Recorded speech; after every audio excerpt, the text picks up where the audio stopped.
yeah, thanks guys for sticking around. I'll be talking a little bit about utility of NFTs in the metaverse, as you have previously heard. For those who are here, thank you so much, Tim. Thank you. Big up. This is our CMO. Thank you so much, Tim. Um, all right, yeah, we're building NFT interoperability, and I'll be sharing a few insights on kind of like what's possible in the metaverse and what I would advise you guys to, work or integrate in your NFT collections or whatever NFT projects. I don't have any kind of moving forward access, so I'll just say please move forward to slides. Where is this? Somewhere? Do I have to tap somewhere? Click something? There's nothing here?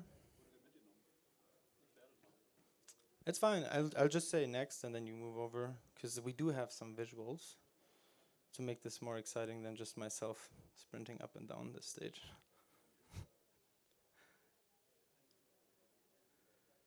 Well, maybe while we wait, so who of you guys is like, I don't know, building in the NFT space? Who of you guys has like an NFT collection that they're building? Okay, so you guys are building NFT collections. Cool. Who's in the consultancy space, consulting Web3 or brands on Web3? Okay, and who's just, I don't know, spending money on funny pictures and degenerate? All right, all of us, perfect. Okay, so maybe some of the things I'll be talking about you guys already know. So I'll move over the. I actually have a few intro slides about just the NFT basics. Maybe you know all of this. Um, yeah, I was gonna start with how NFTs was a big thing in 2021, and then Luna happened, and now FTX happened, and it's all kind of it's not all lost for us, but it's not looking super brim. Um, Up next, I was gonna talk about myself for just 1 second. Oh, I can do that already. I know myself. So why am I talking about NFTs here? Uh, Besides the interoperability protocol, I founded a fashion NFT marketplace, and I also advise the Metaverse Fashion Council and a Munich-based crypto family office on investments in token and digital assets. Yeah, then was gonna be the crash. I'm kind of like missing my visual support here. IRL utilities of NFTs is the first thing. Guys, can we get like some kind of slide support? I really just put them together 2 days ago. I don't remember all of it by heart. There's no slides. Definitely there are, but it is what it is. Let's make this work. So, um, a few cool IRL utilities for NFTs that you guys might be familiar with are Fidgetals, phygital copies, so physical copies of NFTs. We've had this before with Artifact. I actually had to laugh when Dennis was saying this. Who of you witnessed the latest Artifact thing earlier today or yesterday on Twitter? So yeah, you saw this. So the second box that they did actually didn't perform quite well because people spent a lot of money on it. I think 2 ETH, and then the utility the box revealed was just getting a discount on a physical sneaker that they still have to purchase, which kind of shows that it's really important to give people proper utility and not just kind of like advertise something and then not be able to deliver. And this is something that we've seen heavily throughout the last 1.5 years, and a lot of the NFT collections that are now plummeting even more compared to the general crypto are the ones that promise on a lot of utility but end up not being able to deliver it. Fidgets, one IRL use case for NFTs. Other NFT use cases is ticketing. We see a shit ton of startups in ticketing, so I'm not going to go into detail because everyone's doing ticketing for NFTs. Two other big IRL use cases I had written down. Medical, just for you guys for information, I think medical is going to be a really big driver for NFT utility as generally blockchain, because health data can theoretically be printed on NFTs, made accessible to some people at respective um, intersections with doctors when needed, but burned afterwards if you implement like a burn mechanism into the smart contract. And then the fourth thing of IRL. Tim, we went through the pitch yesterday. Huh? Real estate, thank you. You want to come up here and help me freestyle this? Um, Yeah, real estate, big thing. I think real estate also, very personal opinion, real estate might be the only legitimate reason to fractionalize NFTs. I'm just gonna go out here and absolutely be controversial as fuck. I don't believe in fractionalization of NFTs. Whoever is working on fractionalization of NFTs, maybe rethink your case. Strong stance, but at least you have something to talk about now. Why would you fractionalize an NFT? It's like the NFT is there to prove ownership of something. If you fractionalize it, you just create more problems with more people having access to something that is designed to verify to verify ownership for an individual. So the only use case I see here is in real estate. If, for example, you have a building complex of maybe like, I don't know, giga complex here, Lichtenberg, I don't know, big house, many flats, then this house could be an NFT and it could be fractionalized into the different apartments for the investors and for the landlords. But ideally, again here, I would argue it's a lot more simple to make an entire collection for the house, for the real estate asset, and then individualize the NFTs for the different properties within this asset complex. So these are some IRL use cases for NFTs. Any other that I might have missed, just throw them in here. We're kind of doing this as we go, unfortunately. No. All right, then I'll talk a little bit about metaverse utilities for NFTs, because this is something where I have a lot more experience, and maybe this is something that's hopefully useful for you guys, besides just seeing myself, yeah, do this here.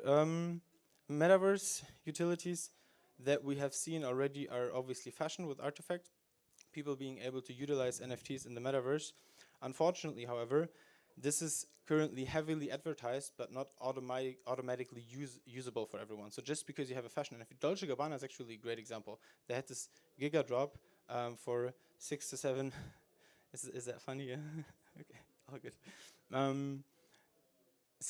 think they sold for 6.8 million or something, and the NFTs to this day are not completely utilizable in any of the metaverse. Again, the promise was made, not delivered, which is not a good thing for the space.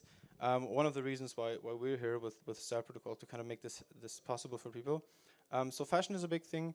Skins, avatars is something where we will see absolute, you know, NFT utility. So and this also would work for existing collections. So if you have an NFT collection that's, I don't know, I don't want to say ape, monkey, whatever, giraffe, anything else, a knight or a horse, this could potentially become a skin in the metaverse at some point, either if you do it yourself or, again, if you use our protocol.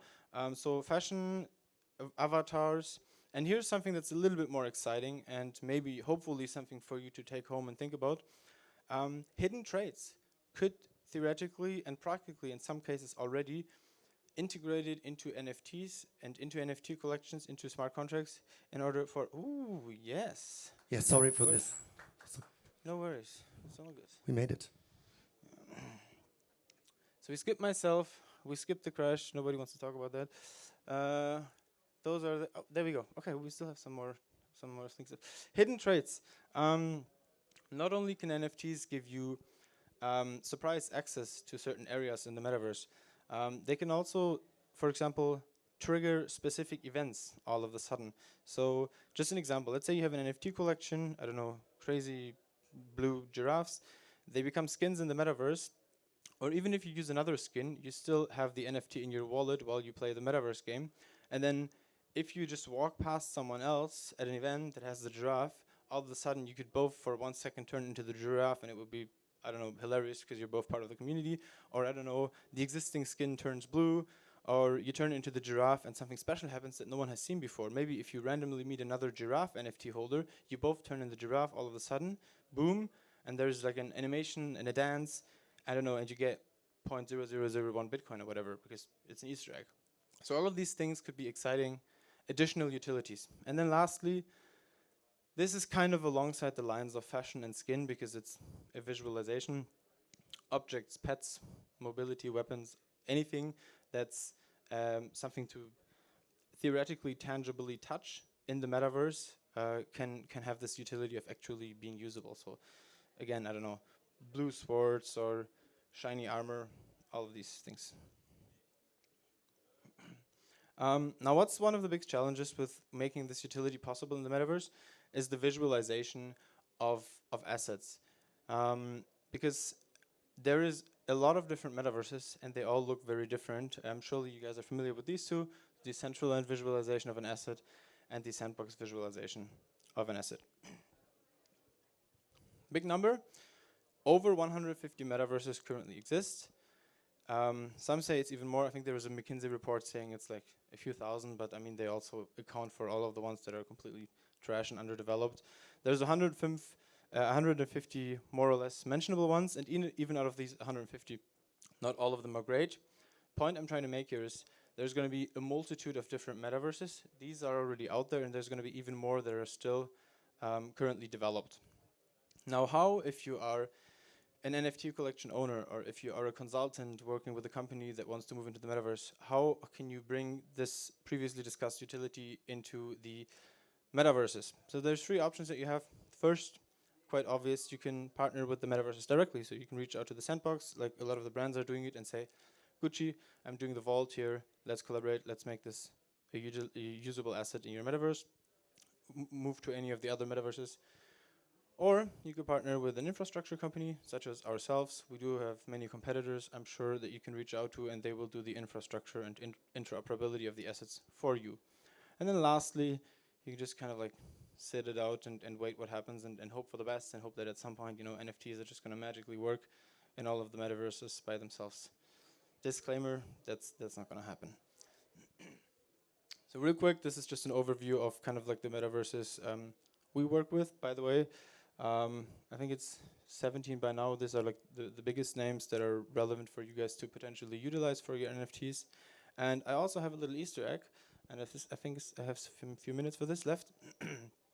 To incentivize you guys to give it a shot and give it a try, we've actually set up a creator fund where we're funding projects with a total monetary support of $500,000. If you are building an NFT collection, or if you're consulting a company that is looking to bring utility to their NFTs and make them utilizable in the metaverse, feel free to apply to our creator fund and get some support. And lastly, here are a few more just brainstormy ideas that I wanted to leave with you guys for potential metaverse utility, because at the end of the day, this was what the talk is about, and I just wanted to be just self-branding, but I actually want you guys to explore with me, maybe have some more ideas on what potentially there could be in the future. So one thing we've actually briefly talked about already is immediate notifications or some kind of alert if you meet someone else in the metaverse. This is kind of going along with the lines of like hidden access to maybe a special event, or you come across a surprise door and all of a sudden you can enter because you are the owner of the specific NFT. Like, for example, Bored Apes could partner with one of the metaverses and say, if one of the NFT holders walks across this specific street, something special is going to happen only for this person because he owns the NFT. Another thing is increase in stats. This specifically is applicable for games and any kind of environment where there's an enhancement to be had if you carry a certain object, like a sword or a shield or whatever. These can be embedded in NFTs and bring extra utility if you partner, for example, with games. Which brings me to let's skip this one for now, to the last point. You could collaborate with games or gaming experiences directly to bring utility to your crowd by giving them access to game environments or early access even. So reach out to gaming companies and see how an NFT collection or the players, the owners of this NFT can become first players of this game in the future. And lastly, the virtual meet and greet. I know it's a little bit abstract, but ultimately, if you think, I don't know, if Post Malone has an NFT collection, a lot of people buy it because he's posty. I don't think this guy has the time to meet 10,000 people in a one-on-one. Probably he doesn't even have the nerve to do it either, but maybe he can do 2 hours virtually. People can get this virtual experience by meeting him. There can be a screen, and they can have a little bit more of a real experience with avatars in the metaverse. So this is one of the ideas amongst the others that I've had for you guys to bring extra utility to your NFT collections or whatever you're working on. Thanks. Let's fucking go build some cool shit. And if you guys want access to the Creator Fund to bring all of these utilities that I've just shared with you potentially to the metaverse, feel free to scan this QR code and get some support. I'm happy to answer all the questions you might have, and let's brainstorm 5 more minutes together. Thank you.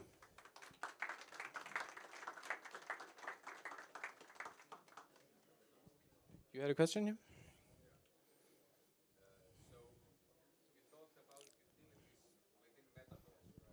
Yeah. Mhm.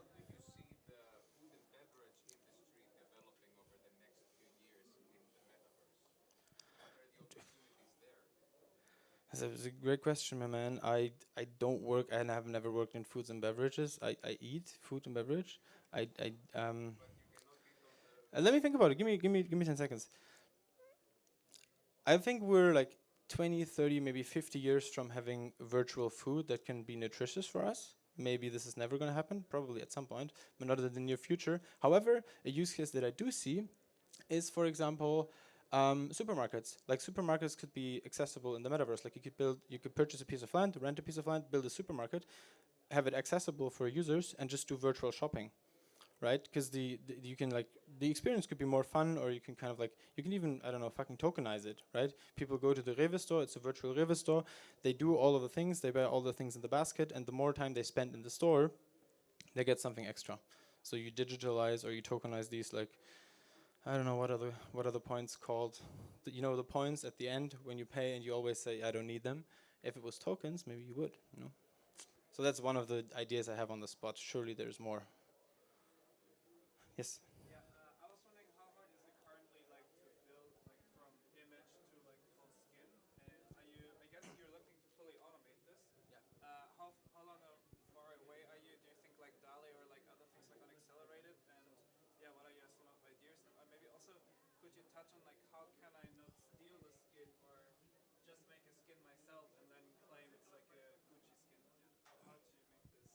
Okay, so the question was twofold. The first question was, how about the virtualization of 2D assets? How do they become 3D, more or less? And the second question was regarding IP rights. What happens with it? So, I mean, I guess this somehow applies to what we're building. The first question is the way we well, currently, if you have a 2D asset and you want to bring it in the metaverse, you need to create a 3D file. So from scratch, you need to get a designer to kind of like visualize this 3D file for you, and then you need to input it in the metaverse through whatever funnel channel they have. So the way we deal with that is we give you access, if you stake your NFT on our star protocol, to a DAO of tailors. We call them tailors. They're basically 3D designers, and they visualize this 3D asset for you. So the way it should look, or it's supposed to look in 3D of the 2D NFT. And then through the integrations we have with all of the metaverses, we automatically push it into the metaverses or the metaverse that you choose so that you can use it. And the second thing with regards to IP here is that, again, in our case, we do a verification to see whether you're the actual owner of this, you know, whether it's a blue chip NFT.